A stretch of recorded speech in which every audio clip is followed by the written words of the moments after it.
Mano, seguinte, é meu primeiro vídeo aqui pro YouTube. Eu já tive um canal no YouTube quando eu era bem mais novo, mas aí era, sei lá, um canal de gameplay de Brawl Stars. E eu criei esse canal aqui, sendo bem sincero, pra trocar uma ideia. Eu sinto que eu sou um cara muito introspectivo, eu guardo muito pensamento pra mim mesmo, eu demoro muito pra me abrir com as pessoas. E aí ter esse espaço aqui pra trocar uma ideia sobre as coisas que eu penso, sobre as reflexões que eu tenho durante o dia, vai ser algo muito positivo pra mim. Poder ter esse espaço aqui pra botar um pouco pra fora aquilo que eu penso também. Eu acho que por ser um cara muito introspectivo, eu gasto muito tempo conversando comigo mesmo. E, de certo modo, eu acho isso um bagulho bom, que me permite analisar situações por fora, sem me prender muito naquilo que eu tô acostumado a pensar. E isso durante o meu processo de formação, que eu ainda tô passando, eu tenho só 16 anos, então eu penso merda pra caralho, falo merda pra caralho, e eu acho que isso se aplica para a maioria das pessoas da minha idade, que pensam do mesmo jeito. Me hidratar um pouco aqui enquanto eu falo. Me Falo merda pra caralho, eu penso merda pra caralho, perdão, me perdi um pouco aqui. Ter essa mentalidade de ser mais quietinho, de guardar as coisas pra mim mesmo, me ajuda muito a ver as situações numa terceira pessoa e tirar umas reflexões da hora de tudo isso. Eu me inspiro muito no canal do Sujeira. Sujeira é um cara que eu acompanho, que eu gosto bastante de assistir. E eu acho muito foda essa ideia de só sentar, trocar uma ideia. Ele fuma o cigarrinho dele, conversa nos vídeos. E também o canal do Eliezer, do Vida Infinita, sei lá como fala essa porra, que é um cara aqui de Brasília também. Então, trocar essa ideia mesmo de tudo aquilo que eu tô pensando. E falta um pouco disso, dessa naturalidade, das pessoas falarem o que vem na cabeça, de se exporem mais, de se abrirem mais. Então tá na minha vez de fazer isso nesse meu canal. Tá conversando com vocês aqui agora. E mano, como eu falei, eu sou um cara muito introspectivo, eu penso demais. E uma dessas coisas que eu tava pensando esse tempo era sobre como você trata as pessoas e como elas te tratam. E o quanto que é assustador isso, mano. É muito assustador isso. Porque pode ser o que for na sua vida, irmão. O que for na sua vida. Você nunca vai ter controle 100% da situação. E quando você vai crescendo, você vai se expondo mais, tendo mais riscos a serem tomados na sua vida. Chega um ponto que isso vira quase um bagulho aterrorizante. De você sentir que tudo na sua vida está fora do seu controle. Isso se aplica para nossas relações pessoais, se aplica no nosso ciclo de amizades, no namoro, no relacionamento amoroso que for. Independente daquilo que tu faz, irmão, tu nunca vai ter 100% de controle sobre a pessoa, sobre o que ela fala, sobre o que ela pensa. E por um lado, isso é bom, porque isso faz com que você taque mais o foda-se. Tipo, independente do que eu faça, as pessoas sempre vão pensar algo de mim. Só que ao mesmo tempo isso é assustador, tipo, tá, elas vão pensar o que elas quiserem de mim agora. E eu, justamente por ser esse cara que cria muita neurose, que pensa demais, eu tento limpar meu pensamento em relação a isso, mas nem sempre a gente consegue. Às vezes vem umas brisas ruins, às vezes vem pensamentos que não eram pra vir. E nesse princípio eu tento me apoiar muito no estoicismo. O estoicismo, a filosofia grega mesmo, fala sobre saber separar tudo aquilo que está dentro do seu controle e tudo aquilo que não está. E a verdade é que a maioria das coisas na sua vida não estão sob o seu controle, irmão. A maioria das coisas da sua vida você não tem controle sobre. E aí a gente entra em outro quesito. Na vida não tem só aquilo que você faz, mas sim como você reage. E justamente por não ter esse controle, a vida se trata mais sobre como você reage do que necessariamente aquilo que você faz. E isso é algo que está me ajudando muito, me apoiar nesse pensamento, nessa filosofia. E, mano, às vezes a gente tem que entender na nossa vida que aquela mina, aquele mano que você gosta, você pode ser o mais brita que for. Eu vou dar muito exemplo de relacionamento, que eu acho que é algo que as pessoas da minha idade estão sendo introduzidas muito cedo, que as pessoas da minha idade estão tendo esse primeiro contato e eu tô tendo meus primeiros contatos com relacionamentos. tanto com amizades, a forma como as amizades mudam de acordo com o que você vai envelhecendo, como novos ciclos se criam, como novos ciclos fecham. E como eu falei, tudo isso é assustador e nem sempre você sabe o que fazer. E aí que entra, mano, que é você entender que nem tudo é sobre o que você faz, mas sim sobre como você reage. Não tem o que fazer, porra. Certas coisas são sobre isso, é você simplesmente entender e aceitar. Caralho, não tem o que eu posso fazer.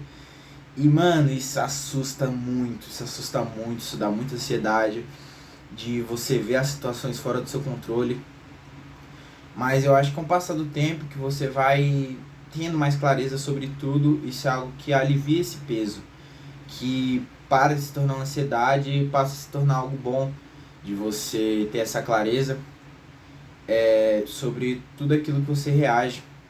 Eu sou um cara que, por exemplo, sobre essa questão de ciclos, um dos ciclos que eu iniciei na minha vida esse ano passado, quer dizer, que eu vou estar postando esse vídeo em 2026, foi a luta. Ter o contato com a arte marcial é algo que cria muita essa resiliência dentro de você. E esse daqui é a medalha do meu primeiro campeonato. Não sei se dá pra ver aqui muito bem como ela é. O meu primeiro campeonato de Muay Thai, que foi a arte marcial que eu iniciei. Iniciei em 2024, mas foi em 2025 mesmo que eu vi o quanto que eu quero isso pra minha vida.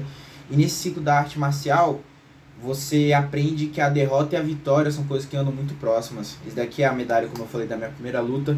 E apesar de eu estar com a medalha, ela parecia de prata, eu perdi essa luta, era uma luta casada. Eu perdi ela, isso daqui é praticamente uma medalha de participação. E eu acho que esse contato com a derrota, mano, que é ruim, é muito ruim, é ruim pra caralho, dá vontade de chorar. Você sai do ringue com vergonha, você fica pensando, caralho, eu apanhei, eu fui um merda. Mas aí isso foi o que mais me fez entender. Eu faço psicólogo, eu recomendo que todo mundo faça, é algo que eu acho que todo mundo tem que fazer pelo menos uma vez na vida. E nessas conversas que eu tenho com o psicólogo, eu entendi e reforcei muito sobre esse negócio que eu já sabia, sobre como você reage a tudo. E eu acho que você reagir a uma vitória, você reagir a uma derrota é tão importante quanto. Porque eu poderia muito bem ter ganhado, mano. Se eu imagino assim, que fodão, ganhei por nocaute no primeiro round, eu ia me sentir muito pica. Só que, e se nessa de eu me sentir muito pica, eu parasse de treinar? Eu pensasse, nossa, já sou um lutador foda, ganhei por nocaute, não vou mais pra academia. Mas, e a mesma coisa poderia ser com a derrota. Eu pensar, caralho, eu sou um merda, eu perdi essa luta, não vou mais voltar pra academia. Ia ser uma merda também. Então, eu acho que nessa reflexão deu pra entender que se trata como você reage. E eu sinto que a forma como eu reagi depois dessa derrota foi o que deu esse start na minha vida.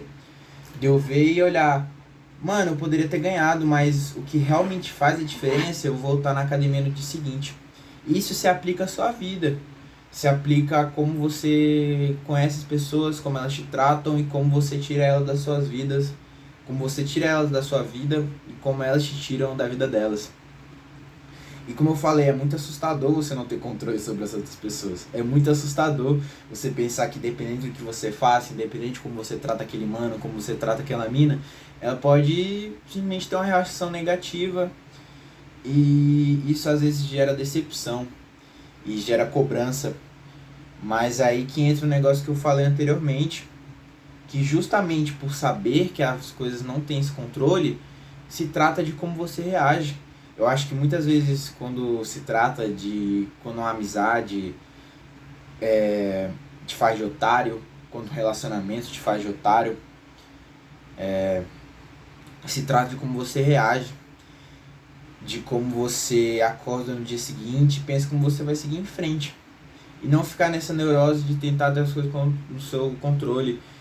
Novamente trazer o exemplo de um relacionamento amoroso, eu sinto que muitas pessoas, principalmente homens, quando terminam, ficam nesse negócio de querer mostrar que deu a volta por cima, querer mostrar o que a outra pessoa perdeu, e aí isso perde todo o autodesenvolvimento que ela poderia ter tido, de entender que aquela pessoa não está sob o seu controle, que independente de você ser um otário ou se você é um cara da hora, ela pode simplesmente ser otário ou ser da hora com você, independente do que você faça. E aí entra na questão de você não se perder no meio disso. Que muitas vezes a pessoa ela leva uma decepção amorosa e ela fica no sentimento de querer dar a volta por cima o tempo todo, de querer se mostrar, de querer se provar. E às vezes para uma pessoa que na verdade não tá nem aí, ou para pessoas que não estão nem aí. Então, você começar a fazer as coisas por você mesmo e você se importar durante todo esse processo na sua vida, de não perder aquilo que é a sua essência, de independente de como as pessoas te tratam, você levantar a cabeça no dia seguinte e continuar sendo uma pessoa boa. Porque eu acho que algo só te afeta genuinamente quando você permite que essa coisa te afete.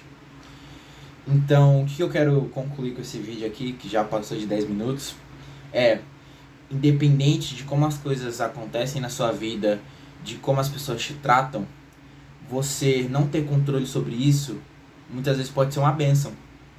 De você manter essa mentalidade de independente do que você faça, você não tem controle absoluto.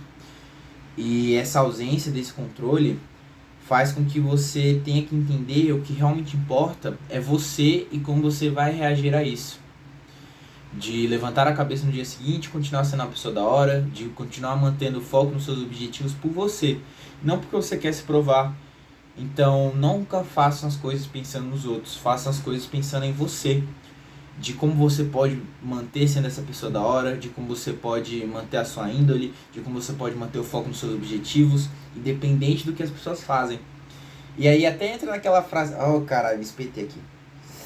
Até entra naquela frase, meio clichê do Rock Balboa, que a vida não se trata de o quanto você bate, mas sim o quanto você apanha e você continua.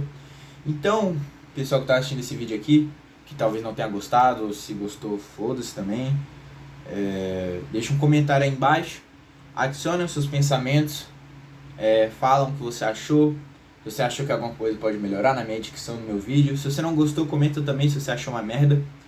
Deixa um like aí, hype o vídeo. E muito obrigado pela atenção, essa foi a minha reflexão.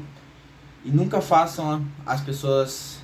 nunca permitam com que as pessoas façam que você ache que você não merece conquistar aquilo que você quer.